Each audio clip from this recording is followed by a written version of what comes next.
예, 그럼 지금부터 제103차 최고위원회의를 개의하겠습니다. 오늘 청와대에서 대통령과 5당 대표의 회동이 예정되어 있습니다. 주요 의제는 일본의 경제 보복에 초점을 맞춰지겠지만 문재인 정권의 경제, 외교, 안보 정책 전반을 짚어보고 정책 전환을 논의하는 자리가 되어야 할 것입니다. 분명히 말씀드리지만 정책의 대전환 없이는 경제도, 민생도, 외교도, 안보도 추락할 수밖에 없습니다. 일본의 경제 보복을 극복할 수도 없습니다. 이것은 우리 당의 일방적 주장이 아니라 제가 민생 현장에서 만난 많은 국민들의 한결같은 목소리였습니다. 지금 우리 국민들께서는 IMF 때보다 힘들다고 할 정도로 최악의 민생 위기에 빠져 있습니다. 전국 곳곳의 공장들이 멈추어 섰습니다. 도심 한복판의 상가들도 공실이 넘쳐나고 있습니다. 그런데도 이 정권 사람들은 책임을 인정할 줄도 모르고 다음 분기면 나아질 것이다, 이런 말만 3년째 반복하고 있습니다. 일본의 경제 보복이 위기를 심화시키기는 했으나 우리 경제를 계속 허약하게 만들어본 이 정권의 경제 정책이 위기의 본질적 원인임을 깨달아야 할 것입니다. 저는 대통령께서 민생 현장의 어려움을 모르고 기업들이 어떤 처지에 있는지도 모르고 있는 것, 이것이 지금의 대위기를 불러온 중요한 원인 가운데 하나라고 생각합니다. 오늘 대통령에게 잘못된 정책으로 고통받고 있는 우리 국민들의 목소리를 전하는 데 최선을 다하겠습니다. 대통령께서는 마음을 열고 국민의 목소리를 들어서 오늘 회담을 정책 전환의 실질적 계기로 만들어야 할 것입니다. 북한 외무성 대변인이 다음 달로 예정된 한미동맹 19-2 훈련을 비난하면서 판문점 상공 때 국가 군사 연습 중지를 확약했다고 주장했습니다. 트럼프 미국 대통령이 싱가포르 미국 정상회담에서 돌발적으로 한미 합동 훈련 중지를 약속한 이후에 을지 프리덤 가디언, 키 리졸브, 독수리 훈련 등 3대 한미 합동훈련이 모두 사라진 상황입니다.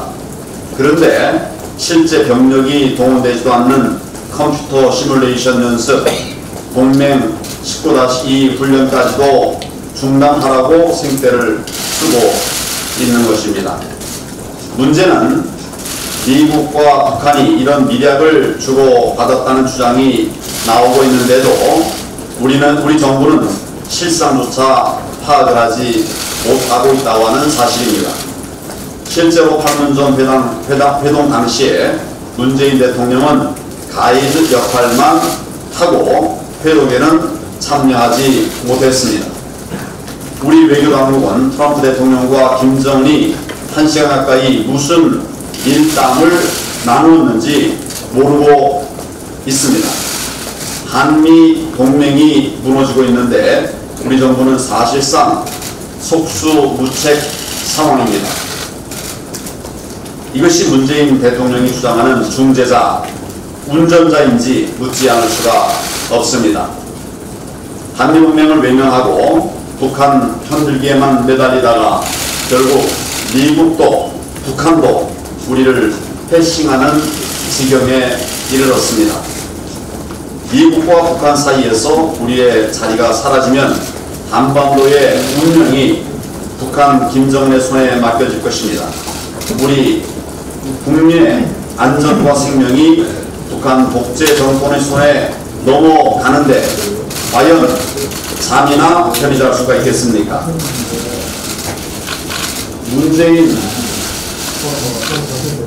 문재인 대통령과 이 정권은 엄중한 한미 동맹의 위기를 직시하고 북한 우선주의 외교 노선을 즉각 수정하기를 바랍니다. 게다가 우리 군의 잇따른 경계 실패와 기강회의로 국민들의 불안이 더욱 커져가는 상황입니다. 국가의 안전과 국민의 안녕을 보장하는 것은 국가의 가장 기본적인 책무입니다. 그렇기 때문에 군의 기강은 무엇보다도 중요하다고 할 수 있습니다. 하지만 문재인 정권 들어서 군 기강은 끝도 없이 망가지고 있습니다. 정신 무장의 기초인 주적 개념을 삭제하고 군의 기강을 확립할 전문 교육까지 없애버린 결과입니다.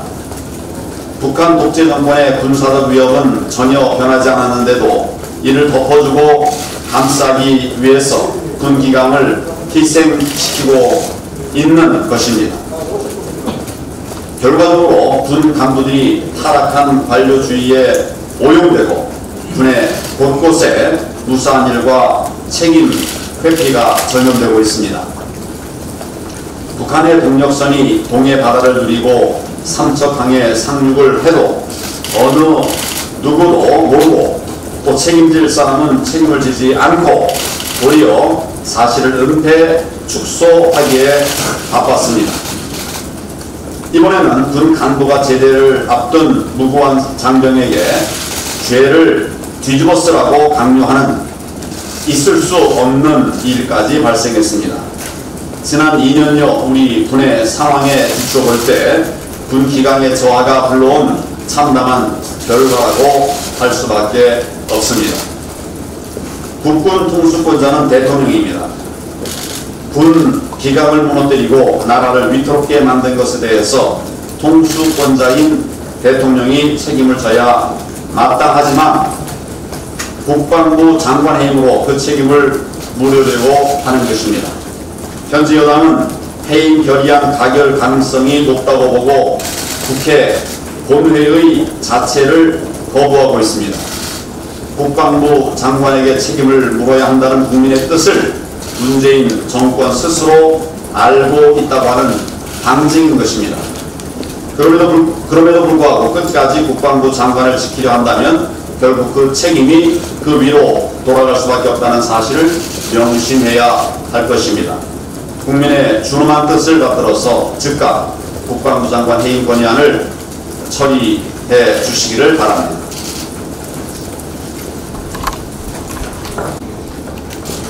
오늘 청와대에서 여야 5당 대표와 대통령이 만났습니다. 우리 당의 황교안 대표의 정말 큰 결단으로 오늘 회동이 이루어졌습니다. 저는 문재인 대통령께서 이 지금의 경제 안보 위기 속에서 정말 그 위기를 극복하는 그런 통 큰 리더십을 보여줄 줄 알았습니다. 그런데 엊그저께 윤석열 경찰청장 임명을 강행하는 것을 보고 5당 대표 회동을 앞둔 최소한의 예의마저 없으나 결국 이것은 오기를 보여준 것 아닌가 하는 그런 생각이 있습니다. 그렇기 때문에 오늘 과연 이 회동에서 문재인 대통령이 정말 용기 있는 리더십, 대전환의 리더십을 가져줄 수 있을지 매우 걱정이 됩니다. 그러나 지금이라도 늦지 않았습니다. 지금 대한민국의 경제위기, 안보위기는 예사롭지 않습니다. 문재인 대통령께서는 오늘 5당 대표와의 회동에서 우리 황교안 당대표께서 그만큼 통큰 결단을 해준 것에 대한 화답을 해주십시오. 지금의 이 기조로 경제 정책, 안보 정책을 이어가서는 대한민국의 미래는 없습니다. 오늘 대통령께서 이제 제1야당과 함께하는 포용의 정치, 화합의 정치, 협치의 정치를 보여주십시오. 그렇지 않다면 이 대통령께서는 결국 국민의 소리를 외면하는 그런 지도자로서 앞으로 이 위기를 국익보다는 정파적 이익을 위해서 이용하는 대통령으로 기억될 것입니다. 지금 민주당이 결국 이 본회의를 거부하고 있습니다. 당초에 여야가 그동안 합의해왔던 또 잠정 합의했던 그런 안대로라면 오늘부터 내일까지 양일간 본회의를 열어야 합니다. 그렇게 해서 6월 29일을 마무리해야 합니다. 그 양일간 우리가 해야 될 일들이 많이 있습니다. 밀린 법안, 또 우리 추경안, 또 그 다음에 일본 관련된 일본 통상 보복에 관한 결의안, 이런 것을 다 했어야 합니다. 그런데 지금 패스트트랙 특고로 어렵사리 문을 닫았던 국회를 우리가 정말 큰 결단을 또 양보를 해가면서 열었는데, 지금 여당이 이 국회를 용두사미로 만들고 있습니다. 아시다시피 그 이유는 딱 한 가지입니다. 정경두 방탄국회, 여기에 모든 것을 올인하면서 본회의 의사일정을 합의해주지 않고 있습니다. 우리 본회의 의사일정만 합의되면, 이틀간의 본회의 의사일정만 합의되면 모든 것 다 열심히 논의해서 심사해서 하도록 하겠습니다. 지금 외통위에 있는 일본 통상 보복 정치에 대한 결의안도 조속히 해야 될 것이고, 법률안도 조속히 법사위에서 통과시켜야 될 것입니다. 추경안은 조금 더 심사가 필요할 것입니다. 이러한 것을 하기 위해서는 무엇보다도 여당이 방탄국회, 정경두 방탄국회를 버리고 본회의 의사일정 이틀에 협의해 주십시오. 또한 여당에게 다시 한번 촉구합니다. 정개특위, 사개특위 위원장을 먼저 고르겠다고 했습니다. 아직까지도 답이 없습니다. 도대체 여당은 의지가 있는지 묻고 싶습니다. 결국 시간 끌기로 합의 대신에 그동안 날치기 처리한 패스트트랙에 올린 법안대로 그대로 날치기 하겠다는 의지를 보여주고 있는 것 아닌가 하는 생각입니다. 결국 사실상 국회 정상화를 백지화하고 꼼수 국회로 일관하는 여당에게 다시 한번 촉구합니다. 국회를 비정상에서 정상으로 만들어 주십시오. 본회의 의사일정이 합의되면 우리는 그리고 또 여당이 정개특위, 사개특위 위원장을 빨리 선택하면 우리 정상국회 하는데 적극 협조하겠습니다. 지금 여당의 태도는 단감만 골라서 쏙 빼먹겠다, 이런 양채 같은 국회 운영을 이야기하고 있습니다. 이런 식으로 국회를 이용한다면 우리 국민의 기대와 멀어지는 국회가 되고 말 것입니다.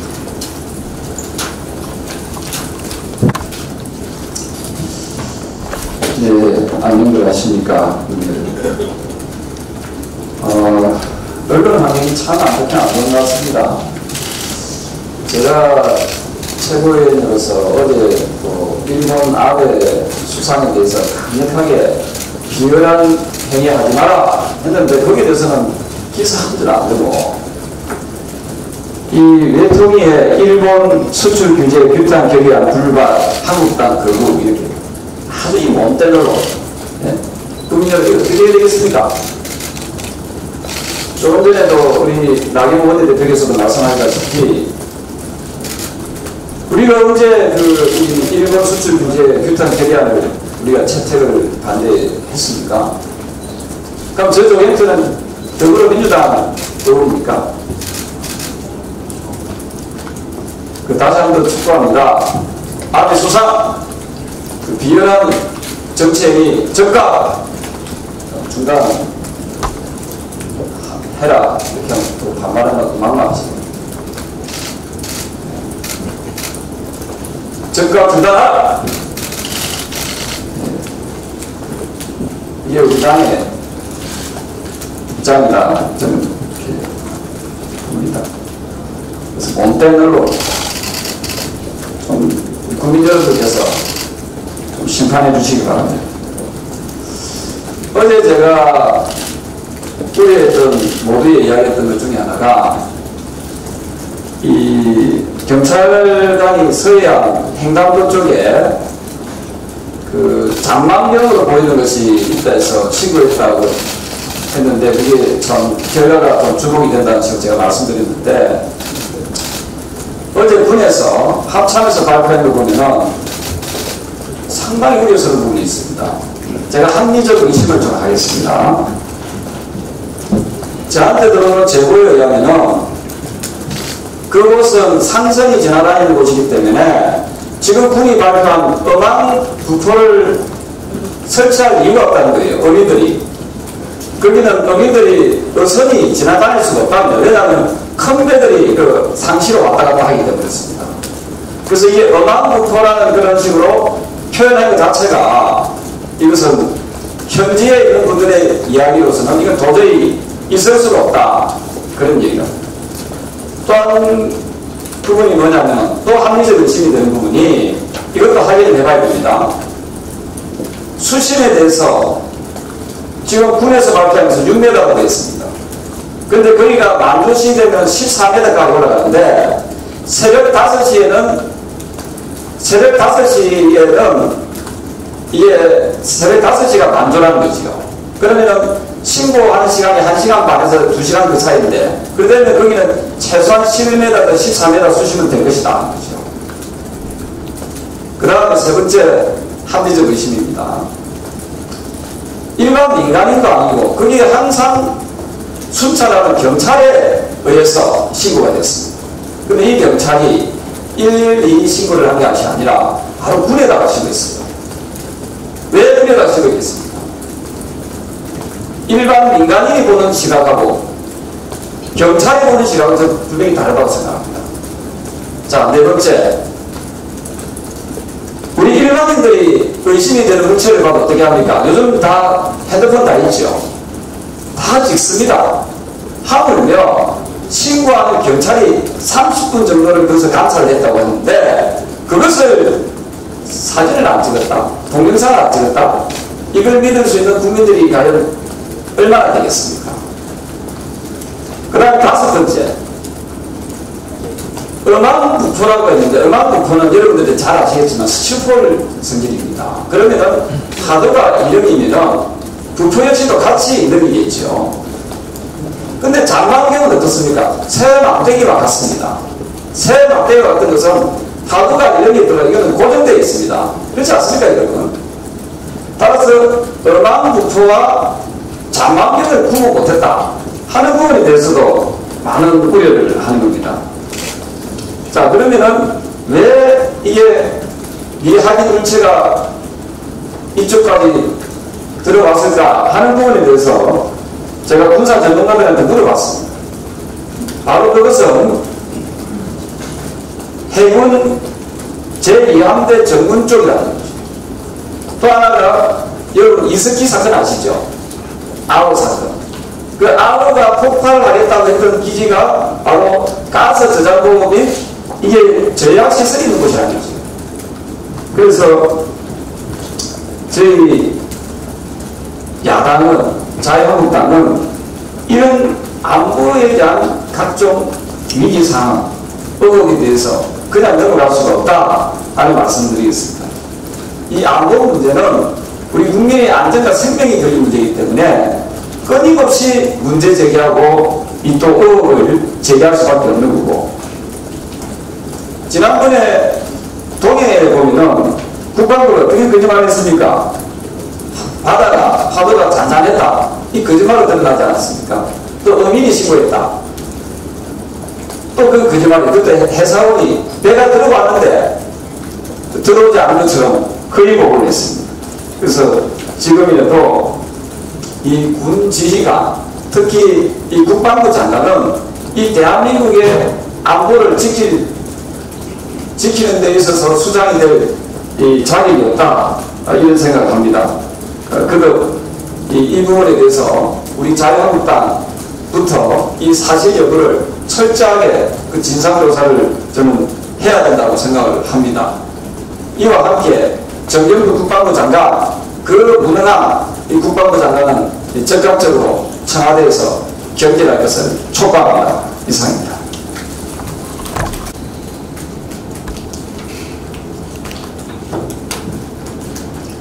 조국 민정수석이 민정수석 이전에 한국인의 한 사람으로 강력하게 항의한다고 하면서 조선일보, 중앙일보, 일본판 제목, 일본 내 험한 감정의 고조를 부추기는 매국적인 제목이라고 낙인 찍고, 험한 일본인의 조회를 유인하고 일본 내 험한 감정의 고조를 부추기는 제목을 뽑은 사람은 누구인가? 두 신문에 책임 있는 답변을 희망한다. 뭐 이렇게 말했어요. 저는 그 자기 성질 풀라고, 자기 감정 해소하라고 지금 민정수석 자리에 앉혀놓은 건가요? 지금 한국인의 한 사람으로 얘기한다고 해도 그 사람이 민정수석 아닌가요? 그러면 진짜 한국인의 한 사람으로 강력하게 항의하고 싶다면, 자기 감정 풀고 싶다면 민정수석 자리에서 내려오세요. 내려오고 나서 얘기하세요. 그 다음에 죽창 들자고 하신 분 아닌가요? 원래 죽창의 의미도 모르면서 지금 이분이 얘기하는 거는 죽창 들고 어떻게 하자는 건가요? 일본에 가자는 건가요? 가서 일본한테 불화수소가스 내놔라 뭐 이렇게 하자고 하시는 건가요? 그럼 줄 것 같은가요 또? 제가 볼 때는 이 죽창이 뭔지를 모르겠어요. 죽창이. 이 죽창 들고 지금 조선일보, 중앙일보 겨냥한 겁니까? 아니, 신문이라는 거는, 언론이라는 거 여러분 다 아시겠지만 여러 가지의 그 제목이 많이 달리지 않습니까?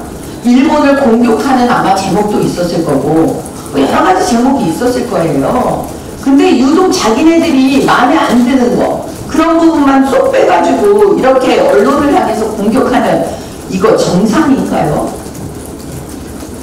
그 다음에 한 말씀 더 드리면, 그 SBS 원희리 논설위원이 사실 나라 걱정 얘기한 겁니다.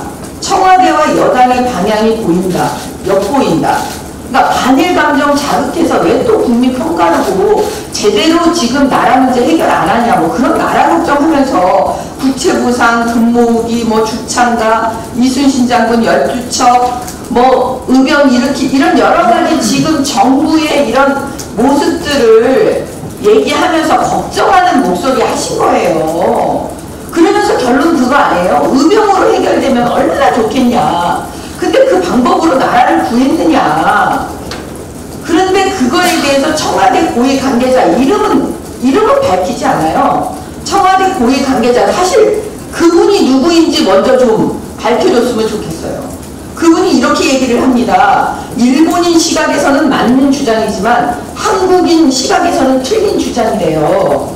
그래서 제가 말씀드리고 싶은 거는, 실컷 성질 부리고 외교 파탄내고 국가이익 망치고, 이게 한국인의 시각에 맞는 겁니까? 이거 한국인의 시각에 맞지 않습니다. 우리 국민들은 결정적인 순간에 이성적이고 합리적인 판단을 하시는 분들입니다. 그 다음에 보세요. 이렇게 얘기해요. 이런 분들이 그 시대에 태어났다면 절대 의병이 되지 않았을 것이라고 본대요. 이 논설위원을 공격하면서. 청와대 고위 관계자가. 여러분, 이거 인신공격 아니에요? 아니, 자기가 어떻게 알아요? 원민이 논설위원이 그 시대에 의병이 됐을지 안 됐을지 자기가 어떻게 알아요? 어떻게 이렇게 인신공격을 해요? 제가 말씀드린 것은 지금 이 청와대에 계신 분들의 사고방식이에요. 본인들이 다 이용하고 있는 거예요. 친일, 반일, 반한. 그러니까 제가 말씀드렸잖아요. 아베 정권이나 문재인 정권이나 똑같다. 반한 감정 이용하는 아베 정권이나 반일 감정 이용하는 문재인 정권이나 어찌 이렇게 똑같냐고. 그래서 한탄하는 건데 이제는 나라 걱정하면은요 다 친일파로 몰아붙이게 생겼어요. 잘 보세요. 제가 월요일에도 말씀드렸잖아요. 총선 전략이라고. 문재인 정권의 총선, 내년 총선 전략은 결국 그거라니까요. 문재인 정권을 비판하거나 문재인 정권에게 듣기 싫은 소리 조금만 하면 전부 다 친일파 되는 겁니다, 지금. 그러니까 목소리를 안 높일 수가 없어요. 오늘 우리 황교안 대표께서 대통령 만나시러 가는 날인데 정말 좋은 얘기 하고 싶었어요. 문재인 대통령께 제가 먼저 좀 말씀을 드리면 제발 오늘은 본인의 그 신념을 다 내려놓길 바래요. 무슨 신념인지는 잘 모르겠지만. 그리고 제1야당 대표이십니다. 제1야당 대표는 결국 뭐냐, 국민 중에 적어도 지금 제1야당을 지지하시는 분들이 많습니다, 여러분. 마음속으로 그래도 많이 지지합니다. 그분들의 열망과 걱정, 나라 걱정을 온몸에 받아서 가서 대통령께 말씀하시려고 사실 어려운 결정한 거예요. 근데 우리 당 내부에서도 가시는 데 맞냐 안 맞냐 여러 가지 얘기 있지만 결국 그거 다 그냥 본인이 그걸 다 그냥 이건 내 탓이다 이렇게 생각하고 내 책임이다. 내가 그래도 가서 대통령께 나라 걱정 전해야지 이러고 가시는 겁니다. 문재인 대통령께 꼭 부탁드립니다. 오늘은 본인의 신념을 내려놓으시고 귀를 여세요. 들으세요. 그래서 감정과 성질대로 하지 마시고 국가의 이익을 위해서 이 국면을 타개해 나가세요. 이상입니다.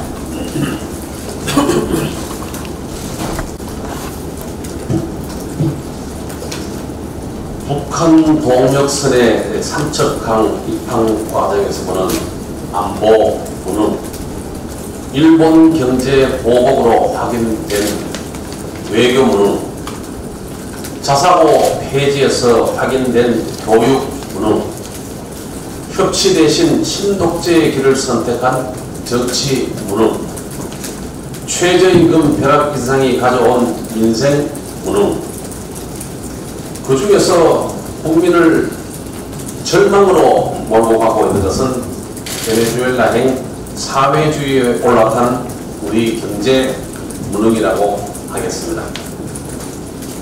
문재인 정부의 지금까지의 모든 과정을 보면서 국민들은 이게 정책 전환이 아니고 체제 전환을 시도하고 있구나 하고 우려하고 있습니다. 이 가운데 가장 큰 부작용은 제일 먼저 일자리 참사와 투자 공개에서 확인되고 있습니다. 금년도 1월부터 6월까지의 고용 동향을 전부 합해서 분석해 보니까 총 늘어난 게 20만 7천 개가 늘어났습니다. 그런데 그 중에서 놀라운 거는요, 99.4%가 65세 이상 연령을 가진 분들에서 일어났습니다. 나라가 세금으로 일자리를 만들어주면서 어르신들 이 자리에서 이런 일을 하십시오 정해주는 전형적인 사회주의식 고용 형태가 바로 이 땅 자유대한민국에서 벌어지고 있는 것입니다. 이 같은 현상은 왜 일어나느냐? 고용분식 통계 왜곡을 용인하는 정부의 기준에서 출발하고 있습니다. 나라가 법으로 강제하는 금액만큼만 일당으로 받고 실업도 아닌 취업도 아닌 하루 3시간 내외 일주일 17시간 미만으로 일을 해도 기준상 취업자로 분류되고 있기 때문입니다. 이런 초단시간 일자리가 상반기에만 27만 개 가까이 늘어났습니다. 전체 일자리 증가 20만 7천 명보다 7만 개가 많은 숫자입니다. 근데 결국은 세금을 내는 민간 일자리 7만 개 늘어날 때 세금을 쓰는 공공 일자리는 그 2배인 14만 개가 늘어났다는 결과입니다. 산업의 흐리 제조업 일자리는 10만 개 줄어들고 경제 중추 상공사공 일자리는 25만 개 줄어든 고용 퇴보 일자리 붕괴가 가속화되고 있습니다. 금년 1월부터 6월까지 통계입니다. 기업의 투자도 전대미문의 붕괴가 가속화되고 있습니다. 통계청의 국내 투자 통계, 수출입은 등의 해외 투자 통계, 산업부의 외국인 국내 투자 통계를 더해보면은 어렵다 투자가 안 된다 해도 우리 기업의 투자의 절대 규모는 단 한 차례도 줄어든 적이 없습니다. 지난해 2018년에도 국내 투자는 마이너스 2조 원, 마이너스 2% 줄어들었지만은 해외 투자는 4조 원, 9% 정도가 늘면서 전체로는 2017년 투자 수준을 유지했습니다. 그런 가운데 우리나라에 대한 외국인 직접 투자도 20% 가까이 늘어나서 상당 부분 해외로 빠져나간 투자를 상쇄시켜 줬습니다. 그런데 문제는 금년부터 시작되고 있습니다. 금년에 1사분기 들어서 기업들의 총 투자 규모 자체가 줄어들고 있습니다. 특히 해외 투자는 52% 늘어났습니다. 국내 투자는 9% 넘게 줄어들면서 총 투자 자체가 2% 정도 꼬꾸라졌습니다. 외국인의 직접 투자도 30% 넘게 떨어졌습니다. IMF 외환위기 이후 처음 있는 일입니다. 코리아 엑소더스, 한국 탈출, 기업들의 해외 탈출을 막고 해외 진출 기업의 유턴 대책을 세워야 할 필요성이 있다는 것을 웅변하고 있는 통계입니다. 오늘 자유한국당의 대표의 결단으로 여야 5당 청와대 회담이 성사되고 있게 됩니다. 대통령과 청와대는 제1야당 대표의 목소리를 경청하셔서 잘못된 방향으로 멀리 나가 있는 우리 한국 경제를 국민민복의 방향으로 원래 방향으로 되돌려 주실 것을 요구합니다. 이상입니다.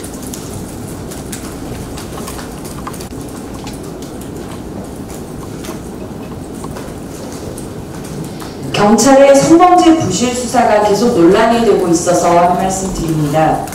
성폭행 신고를 받고 출동한 경찰이 인터폰을 눌러 위험 상황을 초래하는가 하면 가해자와 피해자가 대기실과 화장실에서 마주치고 피해자 조사가 완료되기도 전에 피해자를 석방 조치해서 피해자가 불안에 떨었다고 합니다.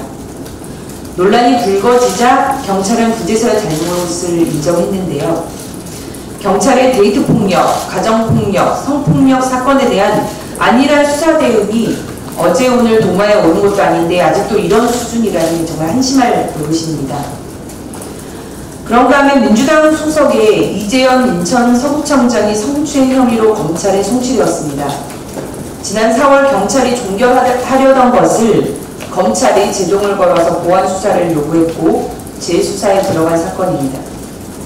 갑질 성범죄 사건이 늦게나마 제대로 판결대에 오를 수 있게 되어 다행입니다.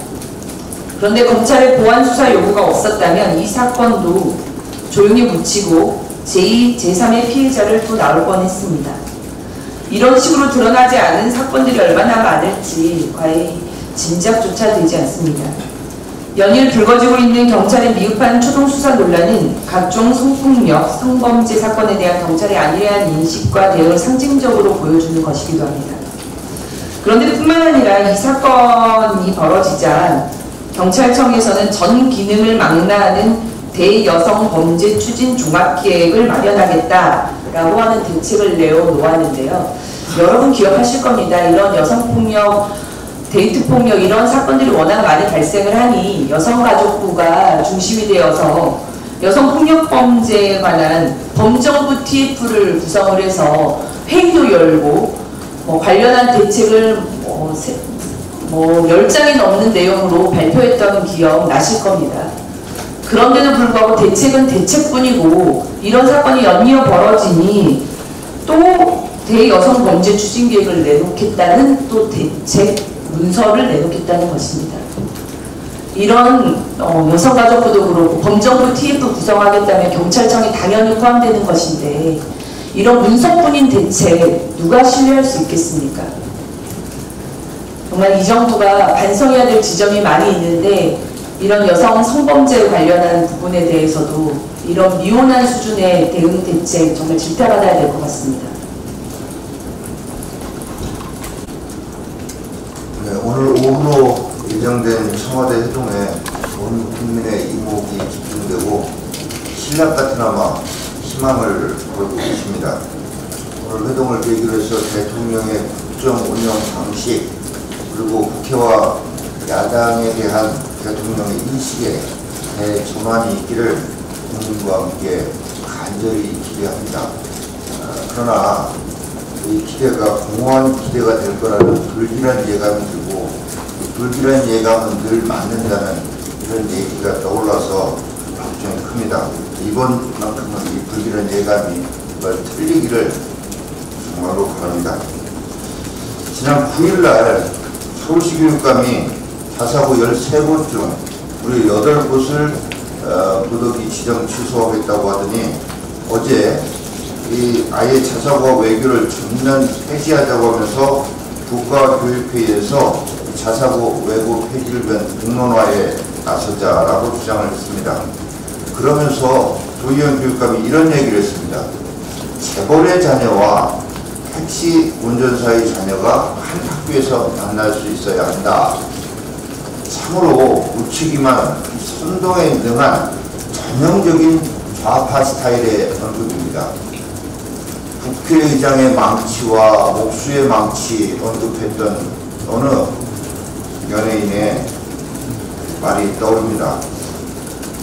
이에 대해서 학부모들은 교육감의 자녀와 택시 운전사의 자녀는 왜 한 학교에서 못 만나겠냐 이러면서 분통을 터뜨리고 도교육감 답변 좀 해보라고 얘기하고 있습니다. 한마디로 내 자식은 외고 보내고 외고에 보내고 남의 자식은 안 된다라는 정말로 못된 신보이기도 하고 다른 사람의 사다리 걷어차기입니다. 그러면서 무슨 본인이 대단하게 의로운 일을 하는 것처럼 이렇게 하는 이 조교육감 정말 기본 소양 자체가 의심스럽습니다. 자사고 외고 없으면 공교육 살아납니까? 이 교육 관점이 아니라 좌파 평등주의 이념으로 교육을 대하면서 자사고 외고 폐지한다면 거꾸로 강남 8학군만 다시 부활하게 될 것입니다.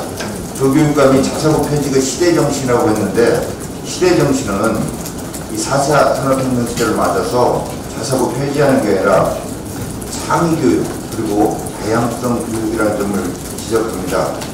교육 파괴를 통해서 대한민국 파괴에 나서는 이 조교육감의 행태에 대해서 엄중 경고하고 반드시 책임을 물을 것이라는 것을 밝힙니다. 네, 그럼 지금부터